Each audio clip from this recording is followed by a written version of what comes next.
Welcome to the How to Be Awesome at Your Job podcast, the show where brilliant professionals share how to sharpen the universal skills required to flourish at work. Enjoy more career fun, wins, meaning, and money with your host, Pete Makaitis.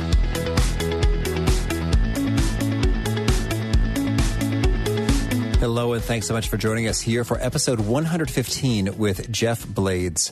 Geoff is a man who boldly just says what it takes to win in your career and your life. And I had a whole lot of fun chatting with him. I think you'll have fun listening to him. So you're going to learn, one, how to convert difficult questions into a process toward answering them.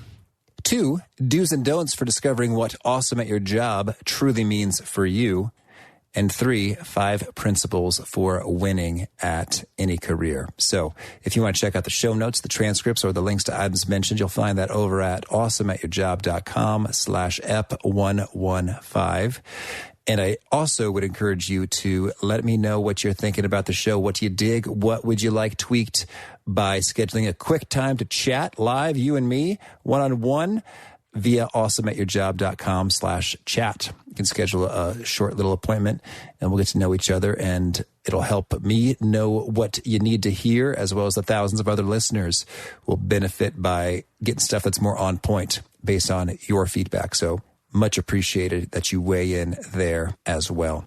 So here's a quick bit about Geoff. Geoff is a former investment banker at Goldman Sachs and investor at the Carlyle Group.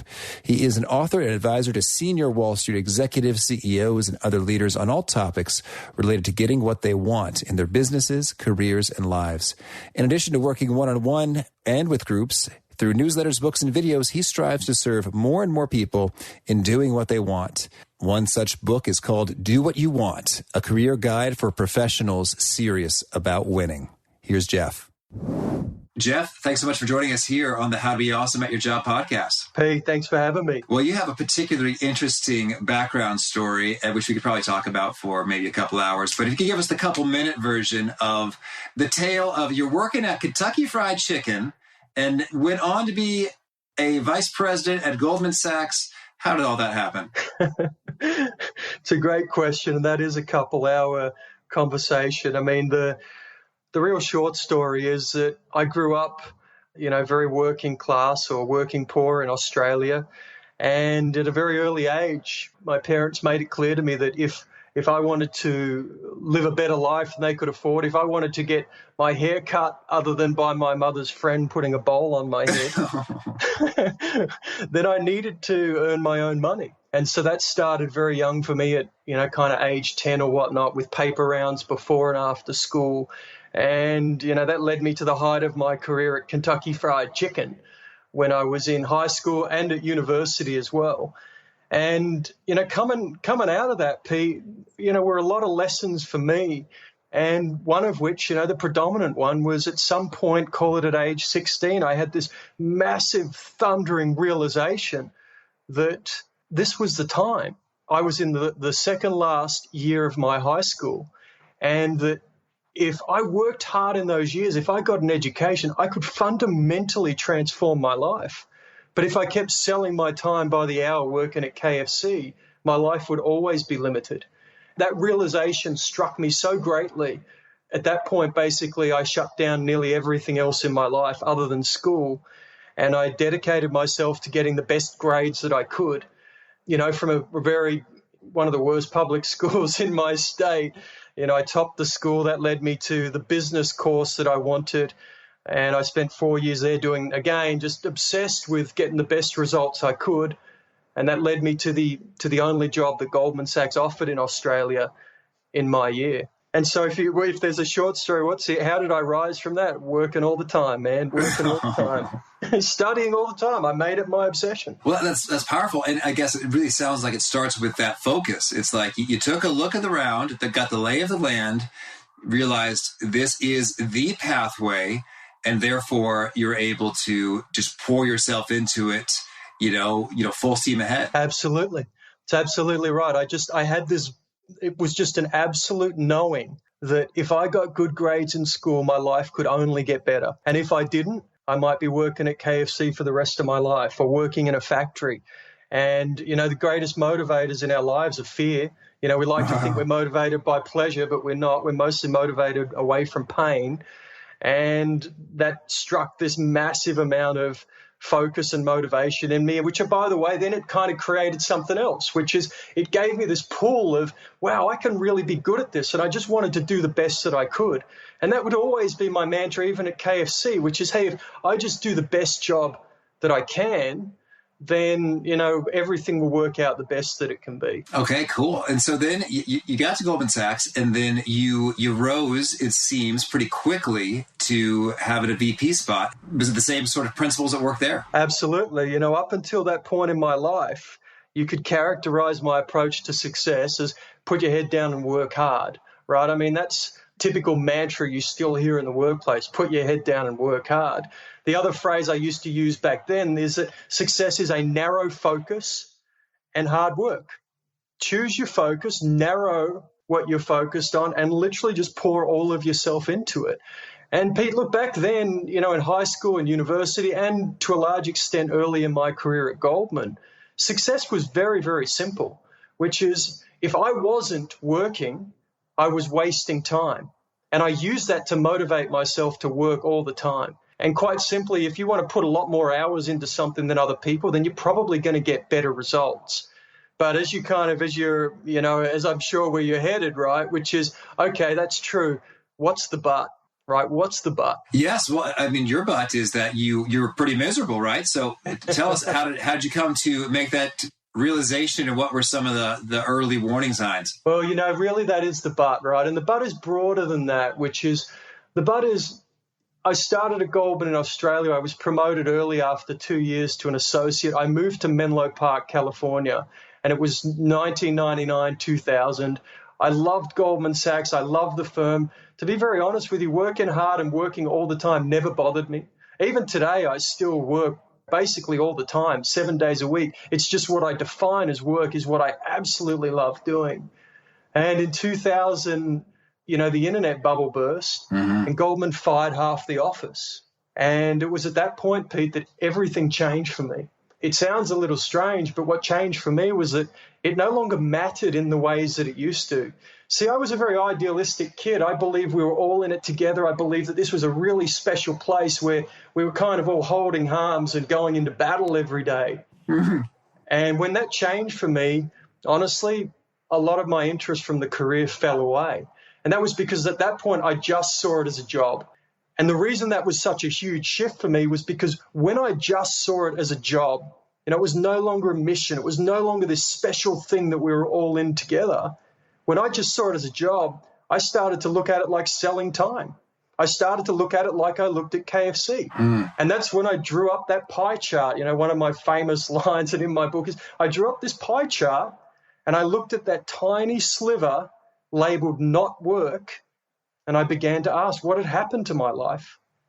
If this young kid from working class Melbourne, Australia, had this dream to create my most amazing life, that's all I ever wanted was create my most amazing life.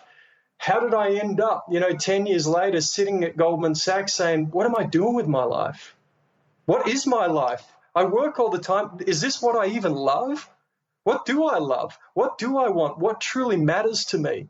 And it was back then in 2000 that really started all the work that's become my life today. Okay, that's powerful pieces there. So when it comes to this evaluation and these questions, can you share with us, both in your own story and experience and also in your teachings, sort of what are those key questions that get you to the heart of the matter in terms of what you should be doing? It's a really great question.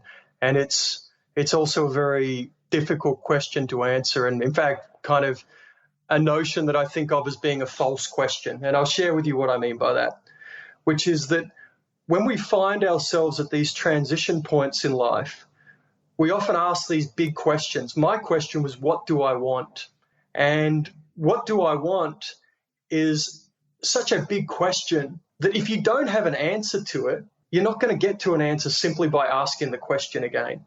And in fact, I met with a senior Wall Street guy last week who is already retired, spent a few years out of retirement, and he came to me because he was saying, well, what do I want to do next? What really does matter to me? What's something meaningful that I really want to do? And the problem with these questions is that we ask ourselves these questions over and over again. And when we don't have an answer, we beat ourselves up for it. And I know that because I did it for kind of 10 years. And that's how long it took me to really research all this stuff and then ultimately to leave Wall Street. But for 10 years, I asked myself questions like, well, what do I want? Believing that when I got what I wanted, that I would somehow feel amazing. Or believing that when I figured out what I wanted, like I'd wake up one morning and it would become so obvious to me that I would then be able to just go get it. The other kind of illusory questions, if you will, are why. Like Simon Sinek has I love Simon Sinek's work. And the question, start with the why, is a very, very powerful question. Yet, if you can't answer that question, then it's not helpful to you. And that's where we come around to what my work ultimately led to, which is these questions are very good to stimulate new ideas, but they become traps. They get us more stuck if we can't answer them. Does that make sense? Yeah, I hear you. Yes. So then what is the emerging system or process of getting to the answers? Precisely. You just hit it. It's a process, right? Which is convert the question to a process and allow the process to answer the question over time. So, for instance, if you come back to that question that haunted me for so many years, Pete, what do I want? I don't know what I want. Well, you got to figure it out. Okay, well, what do I want? I don't know what I want. Well, you got to figure it out. And instead of asking that question that you can't answer, instead change the question. I've asked this question for so long now that I just see it so bogus in so many ways, right? Like, well, what do you want? In what context? Mm-hmm. What do you want now or later? Like, when do you want it? Well, why do you want it?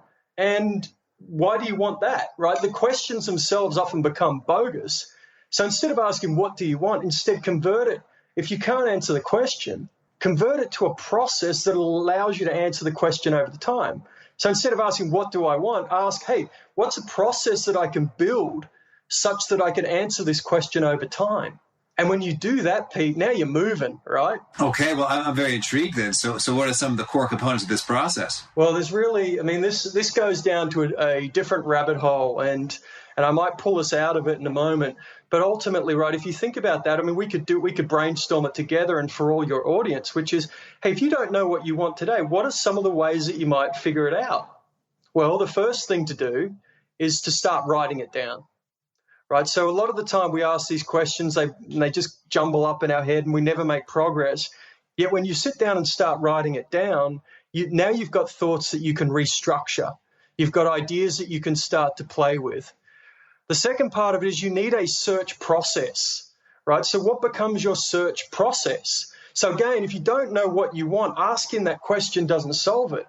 So then you want to build a process to source the ideas that lead you to what you want.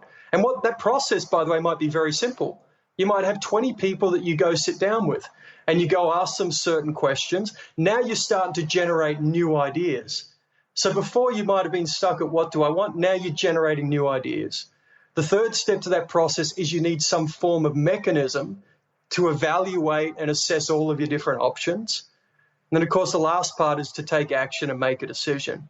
But you get, more generally what I'm saying is that take these questions that are too hard to answer and convert them to a process that naturally leads to an answer over time.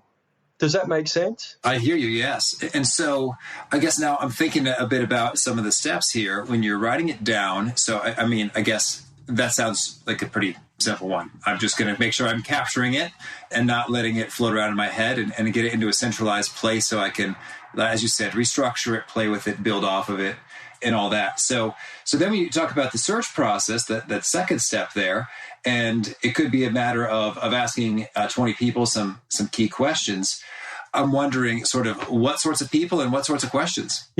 So again, I was simplifying it. If you want to get thorough on this, right, you take the first step and you say, turn it into a document. It's not just write it down. It's literally create it like you would create a business plan.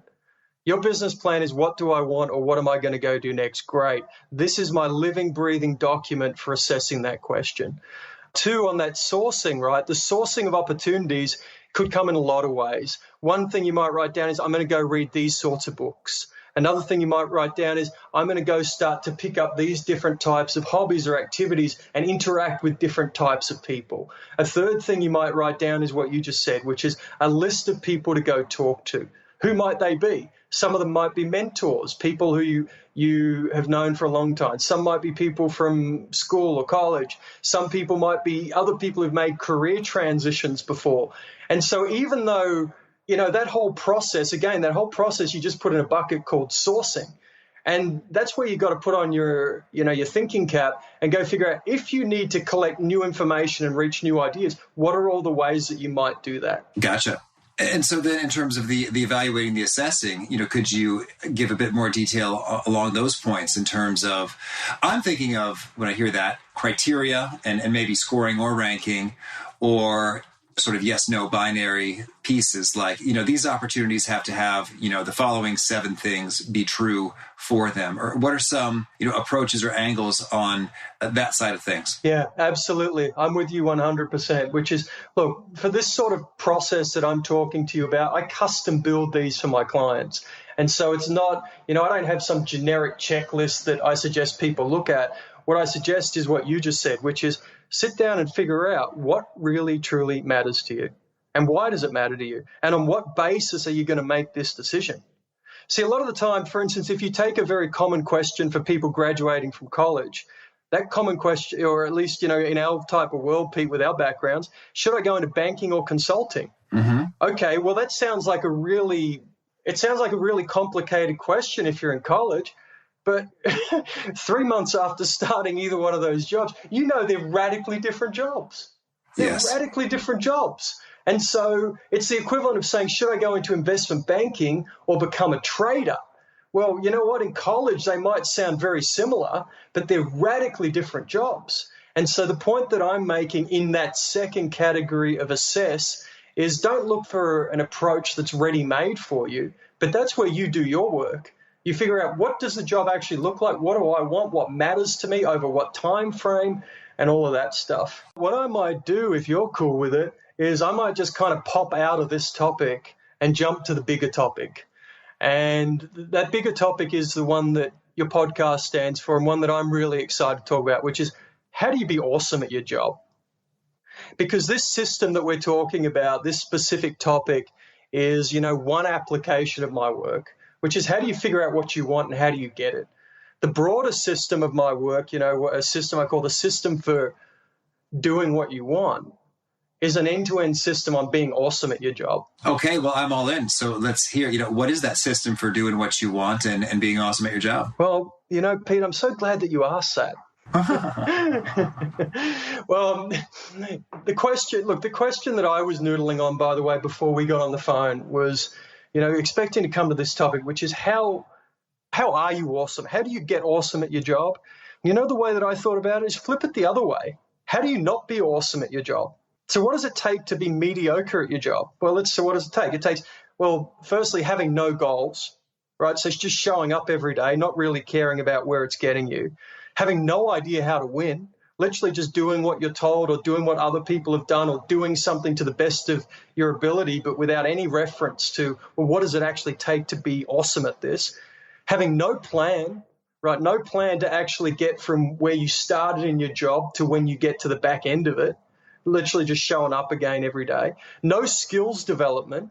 So you graduate from business school or college, you start your job, and then you don't read any more books. You don't develop any real skillfulness. You just keep showing up every day. And look, man, that's 99% of careers right there, right? That, by the way, that's the bulk of people at places like Goldman Sachs. No kidding. No. I mean, how many people do you know from Bain who are reading books on personal development? The personal development books, it all depends on how broadly or versus narrowly you define that term. But I'd say I saw a fair bit happening there, Bain. So I can tell you that it's very rare at Goldman Sachs.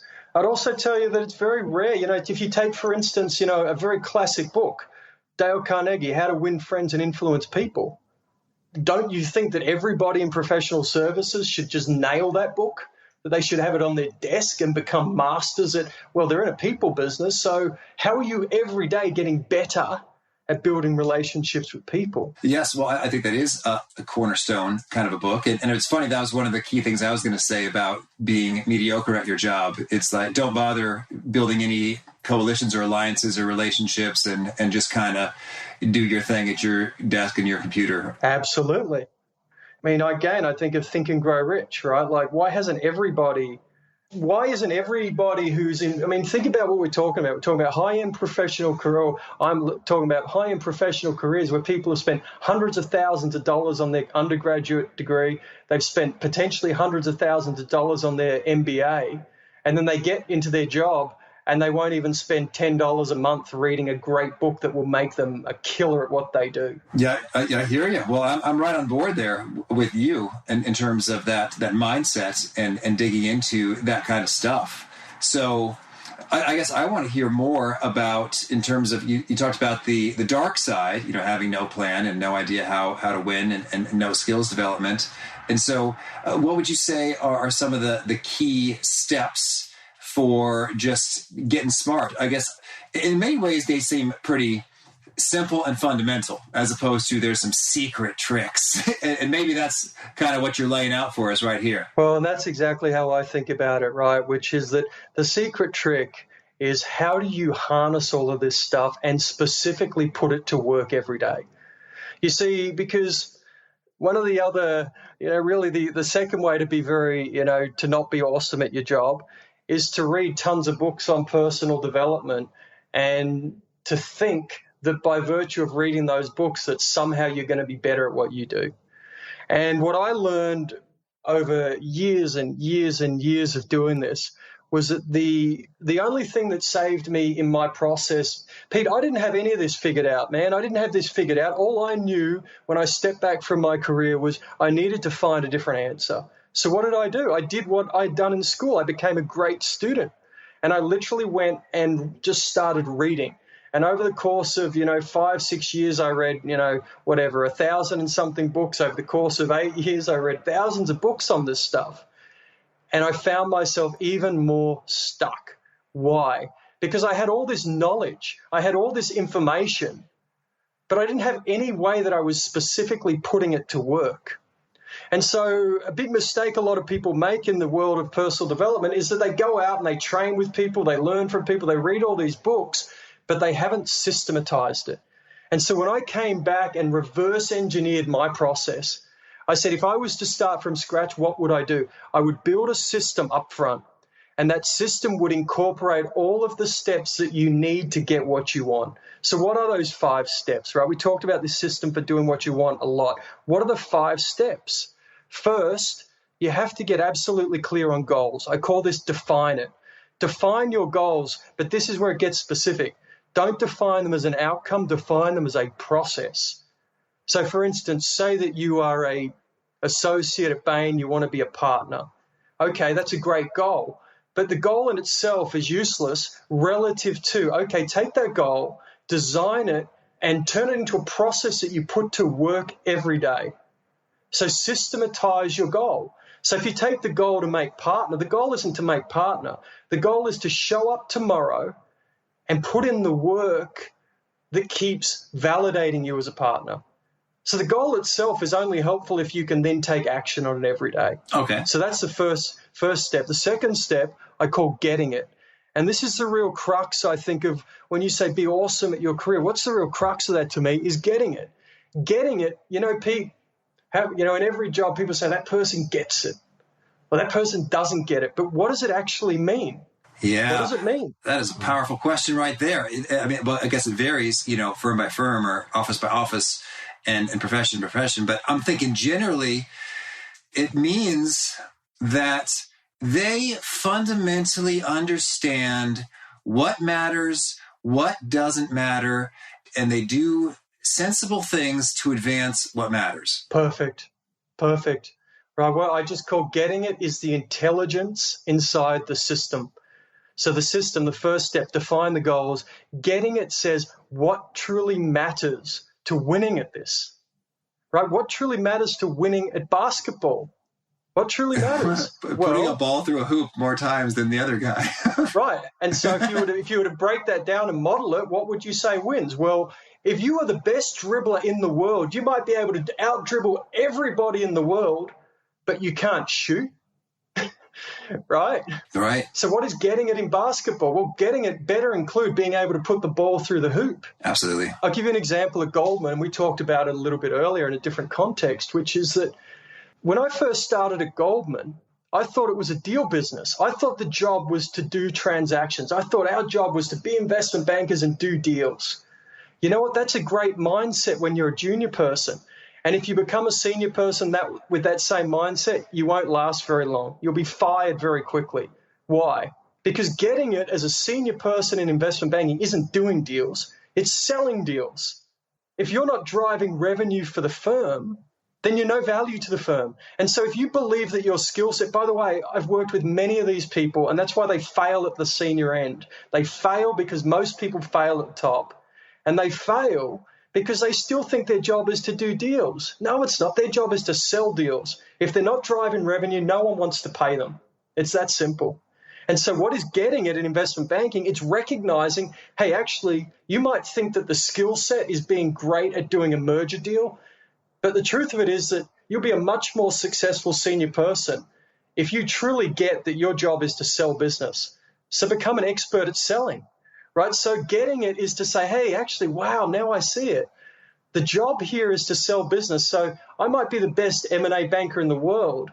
And if I become an expert at selling, wow, now I really get the profession. Okay, cool. I'm with you. And this reminds me also, I had a friend who was a lawyer, and he really loved the law and law school. And so he got some early coaching in his career because he was all about crafting the most exceptional, beautiful, pristine sort of motions and briefs and such.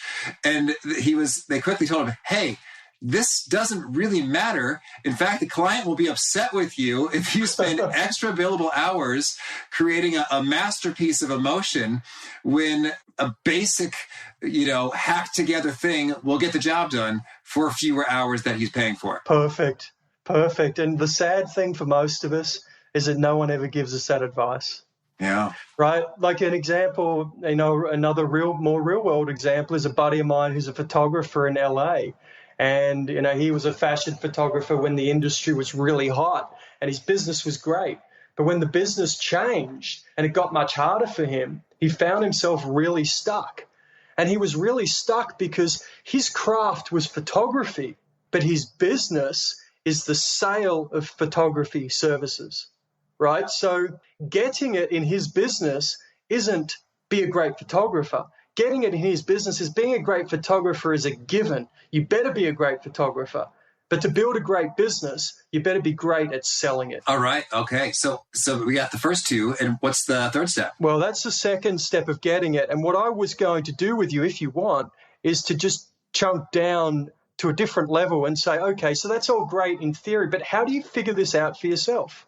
Right? So if you're sitting at Bain, if you're sitting at Goldman Sachs, if you're sitting at a law firm, well, what is getting it? And how do I figure that out? Right. So what are some steps to figuring out how you actually become awesome at your job? Sure. Do you want me to cover those real quick? Well, I think that's great. And I guess the first thing that comes to mind is just, pay attention. Who's getting promoted? Who do people look up to, admire, nod their head and listen to? And that's someone who gets it. So, for instance, right, that's in my book, I lay out basically 3 big chunks, and these take up 100 pages, right? And that actually is the first category, which I just call role models. So if you want to know how to win in law, if you want to know how to win in tennis, if you want to know how to win in photography, go look at someone who's winning at it and model what they do. Look, this is very basic stuff in my world, right? We call it modeling, and you can do it at a very deep level in terms of human behavior. But at a very high level in your career, it doesn't take more than 10 minutes to look around your office and figure out who's winning and who's not. And then it doesn't take more than an hour to then write down, pencil out, well, what does that person do that the other people don't do? So that's the first step, right? Role model. Well, figure out, what actually leads people to be awesome at your job? The first step I call role models. The second step I call modeling your role. Okay. And the reason that's framed differently is because modeling your role means go deep into your job. So if we take a job as an analyst at an investment bank, if you model that role and you say, what does it take to really win as an analyst at an investment bank? You ready for it, Pete? I'm ready. Be good at Excel. Okay.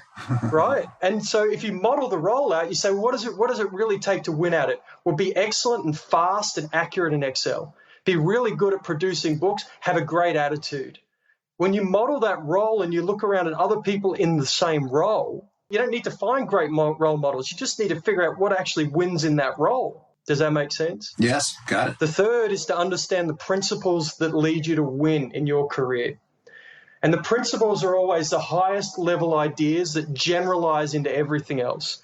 And there are 5 principles that I break down in my book, Do What You Want, that I've found relate to all professional, that can be generalized to all professional careers. And by the way, we could all come up with different ones, but these are ones that I've seen over and over and over again. Oh, well, let's hear them. And these are the principles, right? Meaning these aren't, hey, go do these 5 specific things. No, these are nail the principles and filter them into everything you do, right? So the first principle is performance. You want to be awesome at your job, you've got to be a top performer, right? That seems to go without saying.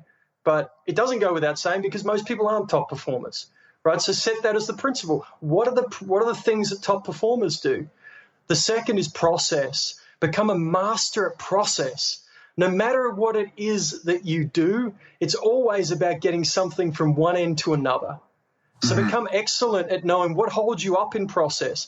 Where do you get stuck? Where do you procrastinate? Where do you get something to a point and then you don't want to finish it? Become a master at process. The third is people. Again, we talked about skills and people skills, which is, for the most part, these are all people businesses.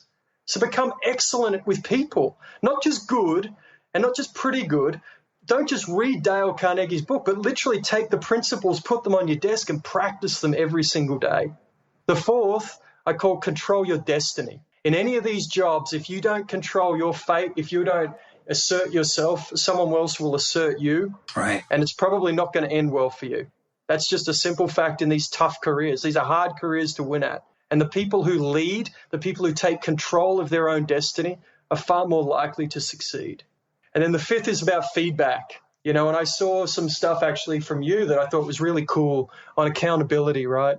Feedback. How do you get really good at requesting feedback, at giving feedback, at responding to feedback? How do you just keep using it to get better and better? And I think of those as the 5 principles. So if you think of those 3 steps, you've got your role models. Who's winning at this? Who's awesome at this that I can replicate, that I can emulate? How do I model my role so I know specifically how to be excellent at this job? Third, what are the principles that lead me to be awesome? And then finally, Pete, and this is where the rubber hits the road, and this is where it gets tricky, is you have to take all of that and build it into your own strategy.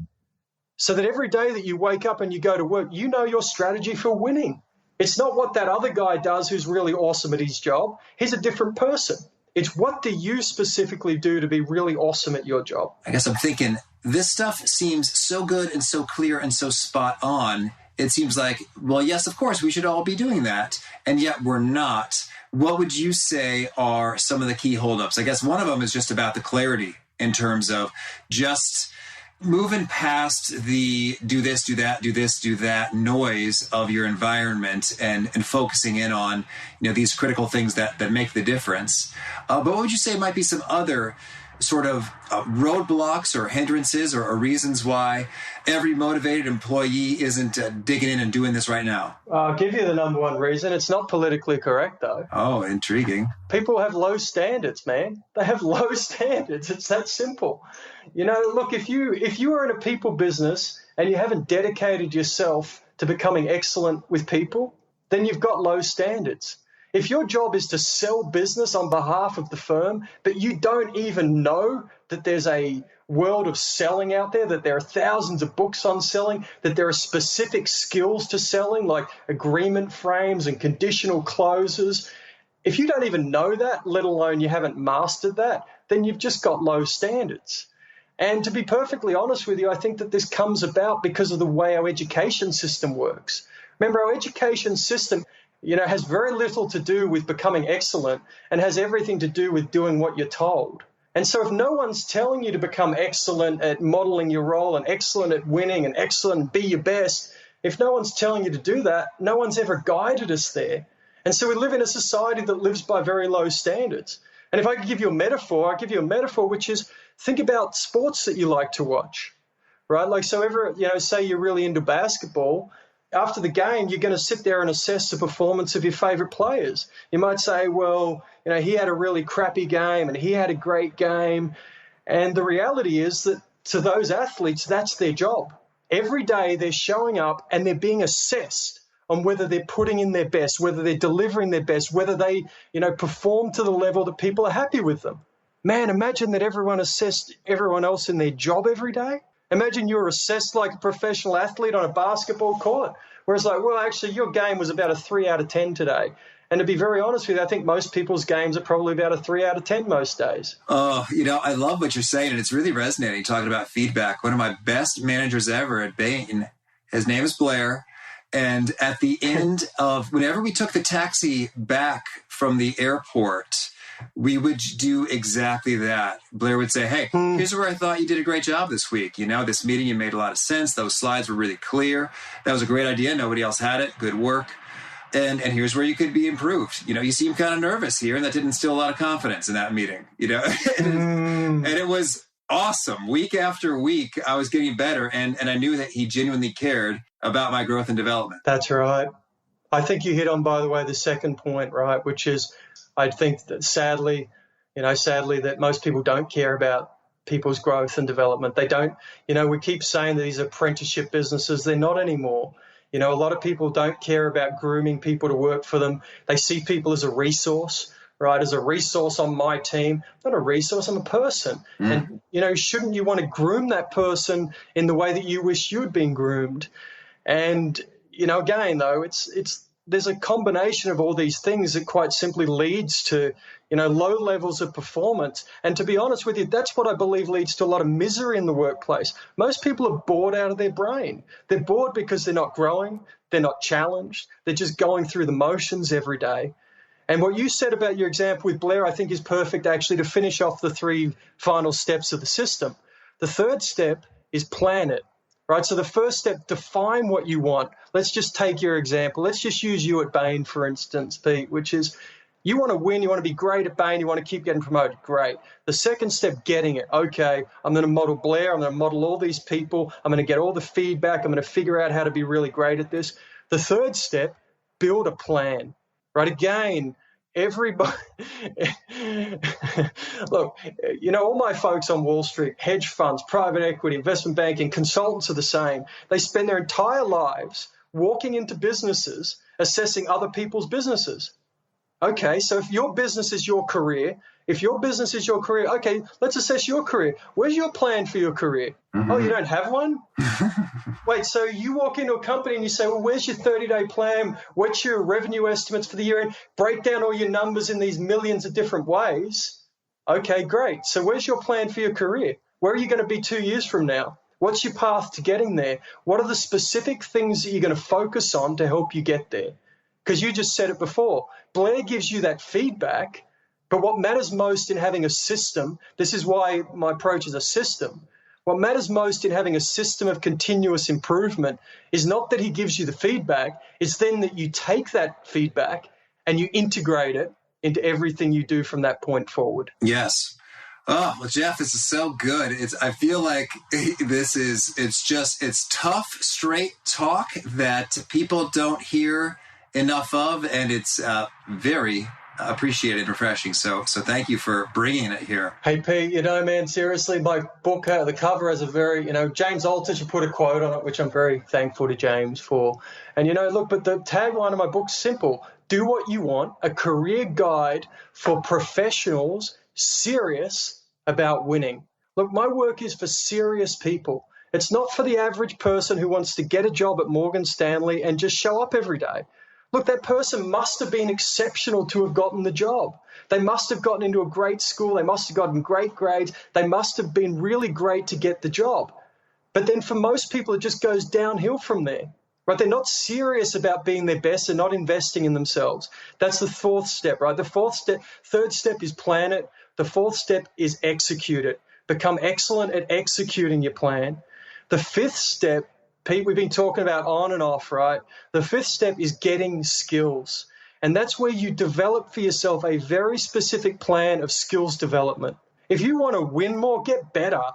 I wrote a book on Donald Trump, which got me into some trouble, right? But the reason I wrote a book on Donald Trump was very simple. I'm not into politics. I'm not into Trump. I saw a guy who just had better skills annihilate his entire competition, annihilate them with skills. And that's the final step in my system, right? The 5 steps. Define what you want. Get very clear, right? Get very clear on what it takes to win. 3, build a plan to win. 4, execute it every day. 5, become really serious about building the skills you need to win. All right. Well, Geoff, this is so good. Can we shift gears and hear right quick some of your favorite things? Yeah, you bet. Could you start us off with a favorite quote? Do not go where the path may lead. Go where there is no path and leave a trail. All right. And I'll be honest with you, this has sat on a compass on my desk for about 15 years, and it's a quote by Emerson. And when I stepped back from my career, I just, I thought I'd done everything that I possibly could to land at Goldman Sachs. And I'd done everything right. I'd gotten from working at air conditioner factories in the hot summertime making air conditioners to sitting at Goldman Sachs.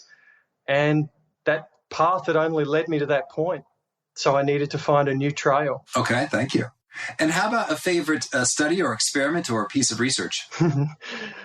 Have you ever read the study called The Mundanity of Excellence? I have not at all. It was a study, I want to say, in the 70s or 80s. And the author went and spent 18 months with professional swimmers, people coming up in swimming to ultimately become Olympic-level swimmers. And the piece that he wrote after that, The Mundanity of Excellence, to me is, is the definitive guide on being excellent. What does it say? Continuous improvement, right? It says the reason it's called Mundanity of Excellence is because excellence should be boring, right? Because excellence isn't new and fun every day. Excellence is every single day you choose to get better. Every single day you just do what you did yesterday, but better.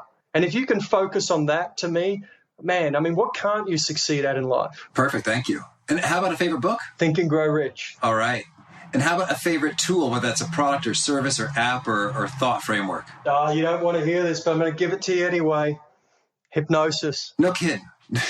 Like I said, look, I'm deep into hypnosis because all I do is change people, right? My life is personal change and influence. And hypnosis is by far, from now 17 years of research, I have not come across a better tool for getting what you want than learning to reprogram the way you think. And hypnosis is the tool. Oh, thank you. You are such a fresh voice. And how about a favorite habit, a personal practice of yours that's made you more awesome at your job? I work out every day, and I don't even do it for fitness. I do it for my mind. I do it for all these reasons. I believe that if we want to be at peak at whatever we do, we've got to keep driving the mind and the body into peak states.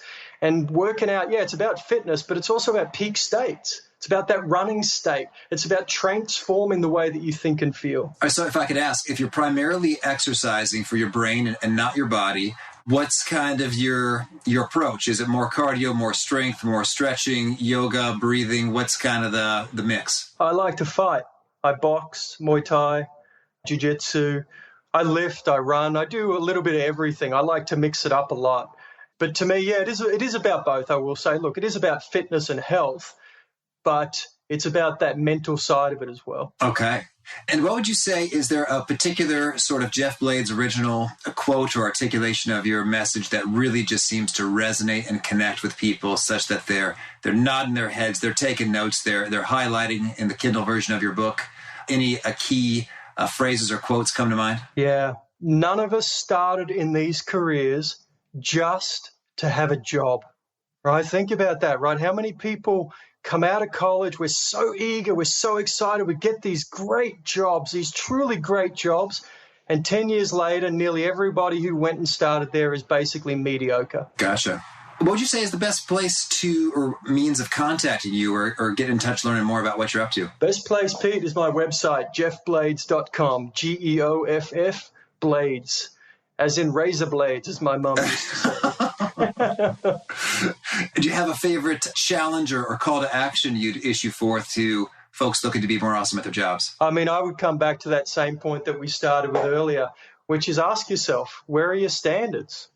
So is awesome at your job, is that, if you're watching LeBron James be awesome at his job, what standard are you applying to him? Well, Geoff, this has been a real treat. Thanks so much for what you're sharing, and best of luck with your coaching and your clients and everything you're up to. Thanks, Pete. Really great to be on your show, and thanks for having me. I'm really just so fired up by the work you do. It's really cool to me. Oh, awesome. Thank you. Thank you.